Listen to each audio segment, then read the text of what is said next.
Bonjour, dans l'actualité cette semaine de la Silver Economy, après avoir organisé pendant plus de 19 ans le concours de la bourse Charles-Foy, Silver Valley lance son nouveau prix, le prix Silver Valley, destiné à récompenser les startups les plus innovantes et utiles aux seniors, les plus robustes sur le plan financier, pouvant être des licornes de la société de la longévité.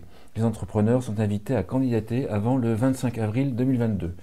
Selon les projections de l'INSEE publiées en 2021, la France comptera entre 58 et 79 millions d'habitants en 2070. L'Institut annonce une population plus vieille qu'aujourd'hui et en légère diminution à partir de 2044. L'excédent des décès sur les naissances ne serait en effet plus compensé par un solde migratoire positif. EHPAD, la Cour des comptes appelle à une profonde remise en cause. Avec la crise du Covid, les soutiens financiers supplémentaires ont été accordés aux maisons de retraite médicalisées, mais sans stratégie pour l'avenir, regrette la Cour des comptes dans son rapport annuel publié ce mercredi.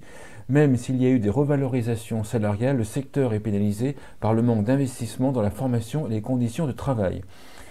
Jean-René Le Cerf a été élu nouveau président du conseil de la CNSA, enseignant en droit, ancien sénateur, ancien président du conseil départemental du Nord et ancien maire de Marc-en-Barreuil. Il a présidé de 2015 à 2021 la commission des finances de l'Assemblée des départements de France. Dans le prochain webinaire du 28 février, je vous présenterai l'intérêt d'outils puissants issus de la psychologie pour construire un discours impactant pour engager les seniors, notamment les jeunes seniors, dans une démarche de prévention. Ceci pour aider notamment les acteurs de la Silver Economy à mieux proposer leurs services et leurs produits à ces jeunes seniors. Renseignements et inscriptions sur ageconomy.com ou LinkedIn.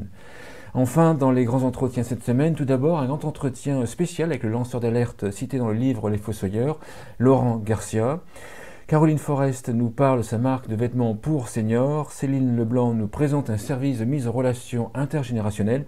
Et enfin, un grand entretien sur le thème de la construction hors site, une solution révolutionnaire pour l'EHPAD de demain avec Didier Salon et Pascal Chazal.